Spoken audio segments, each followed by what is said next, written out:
Хууль бидний амьдралд. Танай анги сургууль дүрэн бий юу? Чи ангийнхаа дүрмийг боловсруулахад оролцсон уу?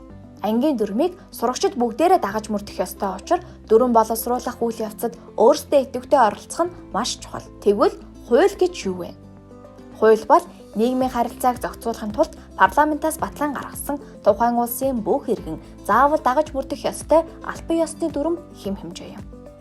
Ангийн дүрмээс ялгаатай нь хууль манай улсын иргэн бүрт хамаатай.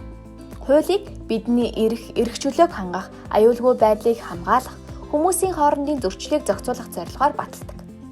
Манай улсын хуулийг зөвхөн парламент буюу улсын их хурал батлах бүрэн эрхтэй. Учир нь улсын их хурал бол ард түмнээс сонгогдсон ард түмний төлөөлөгчдийн байгууллага юм. Тэгэхээр хуулийг төлөөлөгчөөрөө дамжуулан ард түмэн баталдаг гэсэн үг юм. Хуулийг боловсруулах болон хэлэлцэж байх үед бид саналаа илэрхийлэх хэрэгтэй. Ямар хуулиуд байдаг вэ? Бид өдөр тутмын амьдралдаа нийгмийн маш олон төрлийн харилцаанд оролцдог. Сургууль дээрээ олон нийтийн харилцаанд оролцдог ба энэ тохиолдолд үндсэн хууль боловсролын тухай хууль үйлчилдэг.